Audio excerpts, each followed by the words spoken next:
Hello everyone, कैसे हैं आप सब। एक बार पुनः आप सभी का आपके अपने चैनल शिव कोचिंग क्लासेस पर स्वागत है। Class 12 chemistry NCERT chapter 6 start कर रहा हूं। ये पहला लेक्चर है, इसमें कुछ रूपरेखाएं चर्चा करेंगे, है ना, और स्टार्टिंग करेंगे पहले लेक्चर में। इसके पहले मैंने आपको जो भी चैप्टर 1 से 5, इसके बाद चैप्टर 7 कराया, इसके बाद मैं चैप्टर 6 करा रहा हूं, क्योंकि बहुत सारे बच्चों का कमेंट था कि सर चैप्टर 6 कराइए, तो चैप्टर 7 के बाद चैप्टर 6 करा रहा हूं। इसके बाद जो चैप्टर 8, 9 है वो भी चलता जाएगा, जिसका अलग से प्लेलिस्ट बना दिया जाएगा, ध्यान रखिएगा, ठीक है स्टूडेंट। तो आज का रूपरेखा है अपना, है ना, चैप्टर 6 का। तो चैप्टर का नाम क्या है कि धातुओं के निष्कर्षण एवं उनके प्रमुख यौगिकों का अध्ययन।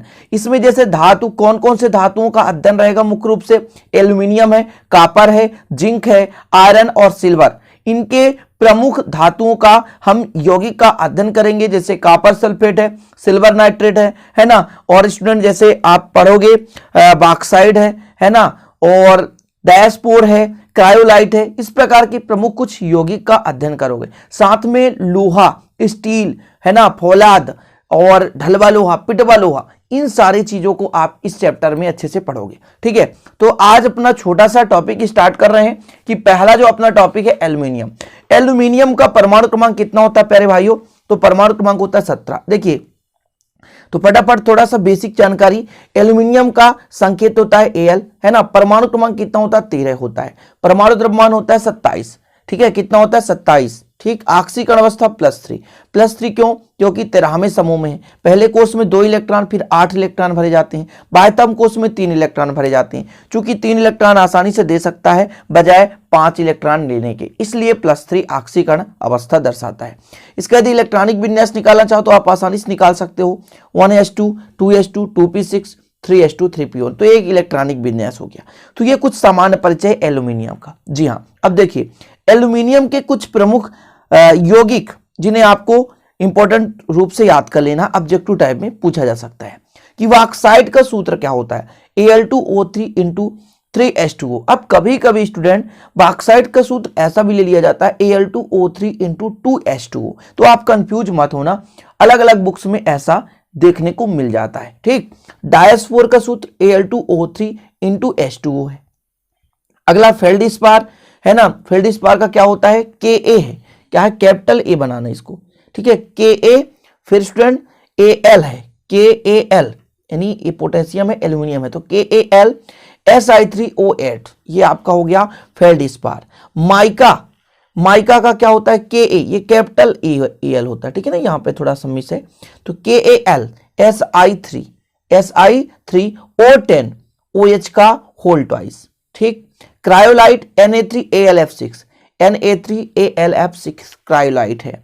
अब ये एलुमाइट है, एलुमाइट K2SO4 Al2SO4 का होल थ्राइस इंटू 4AlOH का होल थ्राइस। यहाँ पे इंटू है ना, यहाँ पे 4AlOH का होल थ्राइस। तो ये हो गया एल्यूमिनियम के कुछ प्रमुख अयस्क या खनिज जिसको बोला जाता है। अब मैं एल्यूमिनियम के बारे में थोड़ा सा और जानकारी देना चाहता हूं कि इसको सबसे पहले किसने बताया। तो होलर नामक एक रसायनज्ञ थे, जिन्होंने 1827 में AlCl3 एल्यूमिनियम क्लोराइड के अपचयन द्वारा प्राप्त किया था। होलर नामक वैज्ञानिक, है ना, ग्रीक वासी थे, बहुत प्राचीन ये वैज्ञानिक है। 1827 में एल्यूमिनियम क्लोराइड का अपचयन करा करके उन्होंने बताया था कि एल्यूमिनियम होता है Al, है ना। तो ये हो गया स्टूडेंट एल्यूमिनियम का प्रमुख सामान्य परिचय, ठीक है।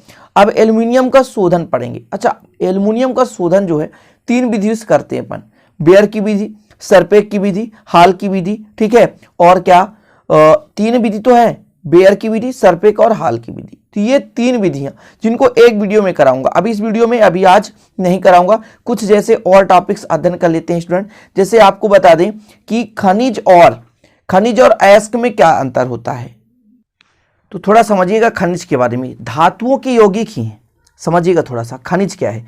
धातुओं के वो यौगिक जिनमें धातु की मात्रा बहुत कम होती है तथा पृथ्वी के अंदर मिट्टी व अन्य अशुद्धियों के साथ पाए जाते हैं, उन्हें खनिज कहते हैं, ठीक है ना। एक प्रकार से कहा जाए जिसमें अशुद्धि की मात्रा ज्यादा मात्रा में हो, जिसे डायरेक्ट पृथ्वी से खोद कर प्राप्त किया गया, वो क्या कहलाएगा? खनिज।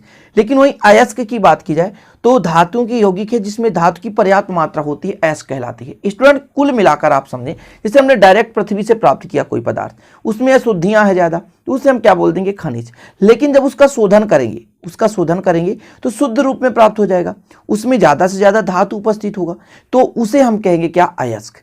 तो जब हम डायरेक्ट कहीं से प्राप्त कर रहे हैं उसमें अशुद्धियां ज़्यादा है, धातु की मात्रा कम है, तो वो कहलाएगी खनिज। लेकिन जब स्टूडेंट अशुद्धियां कम है, धातु ज़्यादा है, तो वो कहलाता है अयस्क। ठीक है, खनिज से धातु को शुद्ध रूप में प्राप्त करना कठिन होता है, खनिज से थोड़ा सा धातु को शुद्ध रूप में प्राप्त करना कठिन होता है, लेकिन जो अयस्क होता है उससे हम आसानी से प्राप्त कर सकते हैं। कारण होता है ना कि अयस्क में धातु अधिक होता है और खनिज में धातु कम होता है।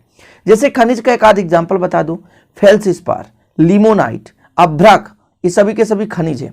और आप अयस्क की बात करें तो अयस्क में लिख दो बॉक्साइट, एलुनाइट, एल्युमिनियम के अयस्क क्रायोलाइट, ये प्रमुख कुछ चीजें। तो ये आपने समझ लिया खनिज और अयस्क में अंतर। खनिज और अयस्क में अंतर पेपर में बहुत कम पूछा जाता है, लेकिन जरूरी है बताना। तो आज का ये लेक्चर नंबर फर्स्ट था। मेन रूप से मोटिव था कि आप लोगों को क्या क्या पढ़ना है, क्या क्या नहीं पढ़ना है, इसमें क्या चर्चा करना है। तो अगले दिन से रेगुलर वीडियो 6 चैप्टर के आएंगे और आप लोग सभी जो सब्जेक्ट को मैं पढ़ाता हूँ वो आप प्लेलिस्ट विजिट कर लो। प्लेलिस्ट में जो जो मिलेगा स्टूडेंट उसे आप अच्छे से पढ़ाई कर सकते हो। तो आशा और उम्मीद है वीडियो पसंद आई होगी। पसंद आए तो प्लीज लाइक कर देना और दोस्तों के साथ शेयर कर देना। नए चैनल को सब्सक्राइब कर साथ ही बेल आइकन प्रेस कर लेना। मिलते हैं इसी प्रकार अगली वीडियो में नए टॉपिक के साथ। तब तक के लिए जय हिंद, वंदे मातरम।